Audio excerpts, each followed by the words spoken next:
What's up, everybody? Derek Anderson, the DA, and yeah, let's get going with the box office predictions. Of course, we do these every Tuesday. This time, it's the box office prediction for Thor: Love and Thunder coming up this weekend. And yeah, this is a big Marvel movie. Obviously, everybody's going to be really excited about this. So not everybody, because I already know that for the most part, this film is getting some kind of mixed reviews, and we're going to take a look at that in just a moment. But first thing we're going to do is go through Box Office Pro, where the movie fans go, and it always gives us pros and cons. What can we expect for this particular film? What's going to keep it from succeeding, or what's really going to propel it to lots and lots of big numbers? So let's go ahead and check that out. By the way, if you haven't done so already, we got like and subscribe buttons down below. Go ahead and click those. That definitely helps out the channel, and really appreciate everybody's support and for watching this video. Let's go ahead and get to it. Box Office Pro, long range box office forecast, Marvel Studios, Love and Thunder. So for the pros, Marvel makes sense, right? Marvel is a dynamite, brand right now, with all of the films and the television shows that are coming out. Now, I personally think it's just a little bit too much going on with Marvel, like I was talking about on the video, and I'll go ahead and pin it up. This will be number 13 of all the Phase 4 content that has come out since January of 2021. So in about a year and a half, we've had 13 shows or movies come out. I just think that's way too much, and I think a lot of people are just kind of like overwhelmed with Marvel right now. But nevertheless, it's still Marvel. It's still going to do some money. It's still going to make a lot of money. So there's that. Now, it does say early social trends and trailer views were pretty good. People were excited about it. I wasn't necessarily thrilled about the trailer. And I did a video on that. You can see that. I'll pin that one above. But I was never really thrilled about this trailer. I thought that it was just okay for the most part, and it wasn't really something that got me hyped. Like, I wasn't hyped to see this. I was just like, man, it's gonna be all right. Maybe, hopefully, it's gonna be all right and not just trash. But nevertheless, you see that folks are gonna be checking it out because of that. It says here strong sentiment and anticipation factors. Yeah, people are anticipating Thor because it's the 4th movie in the series, and it promises a blend of comedy, adventure, fantasy, and action. I think the problem that everybody's going to have is this little word right here, because people don't have a problem with comic book movies when they're doing this stuff, right? But Ragnarok got a lot of criticism because of a lot of this. Now, I enjoyed Ragnarok. I thought it was cool because it kind of took this Shakespearean Thor, that we got in the first 2 films, and it kind of just, took the piss out of him a little bit, and we had fun, and that was cool. I didn't have a problem with that. But I think that when we get to the reviews, we're going to see that might be an issue with this particular film. It's talking about the Guardians of the Galaxy are going to be in this film. I think that's definitely a positive. That is one of the more popular group of characters in the Marvel Cinematic Universe. So anytime you put them anywhere near a film, I think that that's going to be awesome. Jane Foster coming back as, Thor, or female Thor, or Jane Foster's Thor, or the Mighty Thor, whatever her name is. I think that that's okay. I think that'll definitely bring in some folks for sure. Christian Bale coming in as the villain. I think that that's an awesome thing. And then it says Chris Hemsworth has grown a lot in his character, so I think people are excited to see where the character goes next. Definitely. Doctor Strange and the Multiverse of Madness and Spider-Man No Way Home just delivered massive debuts, but this is a completely different film. So, as much as that is like, yeah, that's just Marvel. That's just like going back up here to say Marvel. This is really not necessarily a winning point, because there's been some blowback, especially from Doctor Strange. And then, of course, there's really no competition for it. It says it right here. It's about a month out of Jurassic World Dominion. So yeah, and there's really nothing standing in its way necessarily right now. There's like a little bit of a hiccup with Minions, but other than that, I think everything is, coming up roses for this. It should do very well. Just going to be based on the strength of the film in and of itself. All right, so if there were some cons, it says it's that it's a Marvel release and that there's persistent expectations from fans and casual moviegoers that it has to live up to the brand. True. However, here's a big important point. Marvel does have to live up to its own brand. There's no question about that. But I think the problem with Marvel is this really hasn't been challenging itself very well to tell stories that are, really good, especially through this Phase 4. I mean, you go through all of the films in the Phase 4 lineup, and it's just a lot of so what, right? So even though there's been a challenge for Marvel to live up to its brand, it's been failing miserably, in my opinion, during phase 4, and it hasn't delivered the goods, and a lot of fans are starting to speak out about it and take notice of it. So yeah, I think that that's a huge con, and they're absolutely right. It has to live up to its brand, and it hasn't been able to do so. And it's not unfairly. It's like, oh, we're just making movies here, why do we have to live up to some giant name? Well, these are your movies, and you're putting a million of them out, so yeah, we expect you to keep the same quality for everything. So far, Marvel has not done the job, in my opinion. They have not done the job in keeping up with the same level of storytelling, the same consistent quality that they had during the first 3 phases. The Multiverse of Madness, despite its box office success, right, it's very successive, very impressive opening weekend. It had huge diminishing returns. It only had a multiplier of 2.1. A solid movie would be like maybe 2.5, 2.6.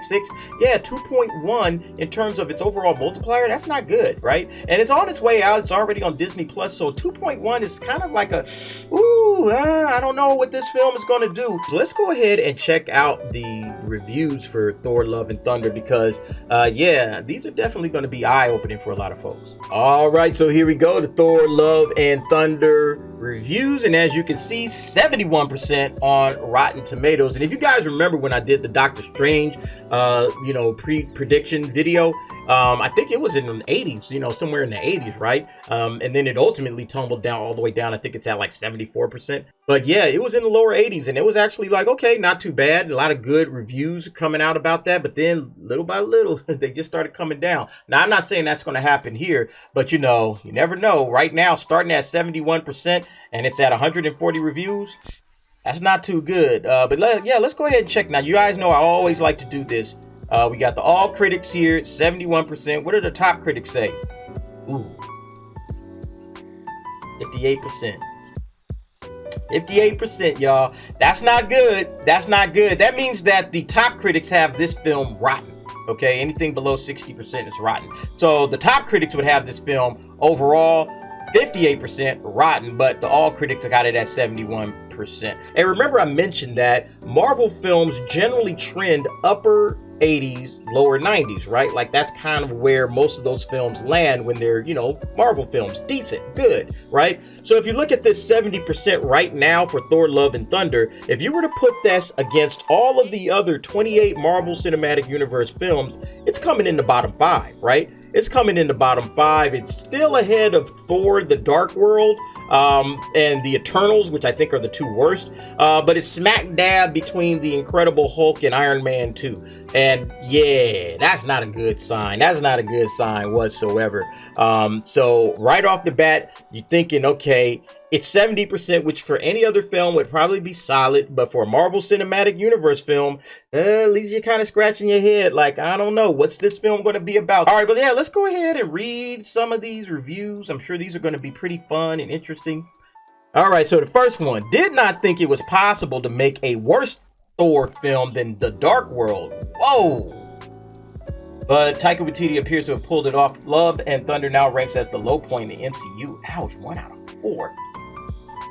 Let's see. Almost feels desperate in its attempt to entertain, fight, special effects, and jokes. But if everything's a joke, then does any of it really matter? That was the big argument that people kept saying, like, you're taking all of the seriousness out of these Marvel films when you joke about everything, that it feels like none of this stuff is really important because the characters on screen are joking about it. So why should I be concerned? Oh, Thor's father died. Oh, Loki died. Well, it's all a big joke anyway, It's like, man. Let's see. So here's a positive one. The first half is decidedly funny, pulls out all the stops, but it dwindles. And then its second half satisfies itself with a pretty generic, conventional duel and romance story with guilt and redemption undertone. Yeah, and 3 out of 5 score. And one of the things that I felt is that Thor and Spider-Man have suffered a little bit from storytelling, And there's good moments in both of those films and all of these films. The Spider-Man especially, it has a lot of fun moments. But overall, this was one of the problems that I had in a lot of Marvel movies, is that it comes off as pretty generic and conventional right there. Very, very generic type stuff going on. And it's just, punctuated with a lot of jokes and a lot of special effects, which are cool. But at the same time, it's kind of like, it's like empty calories. It's like eating a Snicker bar. It's like, okay, it tastes good. Yeah, but it's doing nothing for me. I had a good time throughout the movie. There's a lot of fun stuff. Great actors. And Waititi is a great directorial and comedy force. Would it make any real difference to the future of the MCU if this film didn't exist? No, not really. Yeah, see, unimportant, inconsequential. It's the stuff that I've been saying about the phase 4 of the MCU. They're just throwing stuff out there. It feels like almost like a cash grab. Everything is pitched at such a frenetically insistent pace that the intended laughs die on the vine. Yeah, I mean, when you just keep coming with jokes and jokes and jokes, yeah, it just kind of fizzles, man. I certainly never expected to say this about a Taika Waititi film, but the truth is I hated every minute of Thor: Love and Thunder. Wow. 1.5 out of 4. One of the wackiest Marvel movies ever, but also the best all-around film since Avengers Endgame. Like these reviews are all over the place. All over the place. Everything from it's the worst thing ever to it's the best thing since Endgame. Gone is the god of smashing coffee mugs and diners. Banished is the exhausting machismo of the self-proclaimed strongest Avenger. Here we see a god of thunder who's lost, insecure, and vulnerable. Yeah, that don't sound like a lot of fun, though. But maybe it is with a lot of jokes. A collision of competing tones, subplots, conceptual big swings, and chaos masquerading as pathos. This new addition to the Asgardians' God and Monsters corner of the Marvel Cinematic Universe is a holy mess. Man. In our accelerated age of pop culture ADHD, it's remarkable how quickly something that feels fresh can feel awfully familiar in just one solo film later. C+. It's kind of like a down-the-middle movie, right, folks? This is what Waititi is known for, finding the right balance of heart and hilarity and melding them together into something special. Okay. I mean, like I said, it's like down the middle. Look at a lot of splats on this thing, man. Right down the middle. Yeah, I don't know. It's looking right now like this is going to be a very, very divisive movie, kind of like how Doctor Strange was. I like Doctor Strange, but a lot of y'all out there did not like Doctor Strange. But again, Sam Raimi guy, everything Sam Raimi does, I love. I'm just a big fan of that guy. Can't say the same for Taika Waititi, although I did like the original Thor Ragnarok. I liked his little turn on The Mandalorian. And yeah, I think I saw something else of his that was pretty good. I didn't see Jojo Rabbit, and I heard that was good. But yeah, this one looks pretty dang divisive. So we'll see what happens with this. Let's go ahead and check out my predictions, and let's see what you guys think about that. All right, folks, so here we go with the make it or break it numbers for Thor: Love and Thunder. And as you can see, this is the biggest budget of any Marvel film in the last couple of years. You can see $250 million that they spent on this thing, which means it needs to get to $625 million in order to break even. Did they need to spend this amount of money on this movie? I don't know. There are a few stars in this. You got Hemsworth, you got Natalie Portman, you got Christian Bale, you got Russell Crowe, Tessa Thompson. So yeah, I mean, there's some heavyweights, and they probably asked for a lot of bread in order to get into this thing. Nevertheless, that's a lot of money. Now, it's going to break even. Let's just get that all out the way right now. It's going to break even, and that's not going to be a problem for this film. It's a Marvel movie, and it's probably going to get really, really close to $1 billion, and I'll show you my numbers in just a second. Now, the only thing that I thought really would have a hiccup in terms of something in a competing standpoint, like competing in theaters, is Minions, because it just came out and it did great numbers last week. And I think I've said this before, but this doesn't feel necessarily like a family movie. This doesn't feel like, hey, families are going to be coming out to check this thing out and really see what Thor is all about. You know, you got a half-naked Thor showing up in the trailers. I'm not sure how parents are going to feel about that. Maybe they'll like it, maybe they won't. Maybe families will just come and flock all the way to this film. We'll see about that, but nevertheless, that's where I think in terms of competition, they might have a little bit of folks saying, you know what, I can't take my 5 or 6-year-old to see Thor and a romance with Jane and all of this other stuff. You know what, I'm just going to go back to the Minions. Well, hey, kids, let's go see the Minions again. Yay! You know, that's probably how that's going to go. But let's check out my predictions for this film. And here's what I had for the comparison film. Doctor Strange, right? Just came out. It was relatively successful. And so you can see what Doctor Strange did. Friday night, $90 million.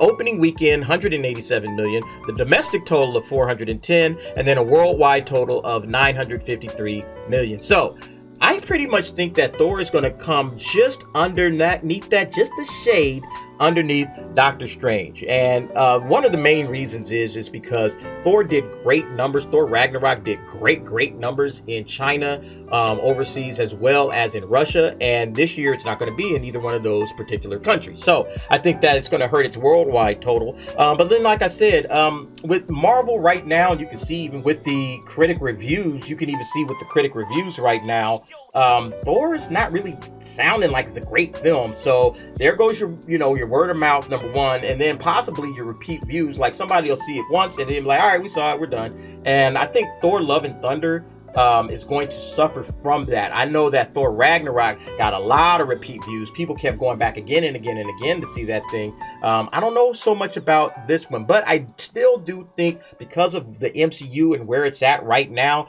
from a domestic standpoint, it's going to do pretty good. So Friday night, $88 million. We got an opening weekend of $175 million. We got a domestic total of $402 million, and then the worldwide of $925. So that's what I think Thor Love and Thunder is going to do. That's my prediction. Folks, what is your prediction for this particular film? Give me your Friday night, give me your opening weekend, your domestic total, along with your worldwide total. All right, that'll do it for me. Folks, thank you for watching. And again, if you haven't done so, go ahead and give me a subscribe, give me a like. It really helps the channel out. I definitely appreciate everybody's support. All right, thanks for watching. See you next time.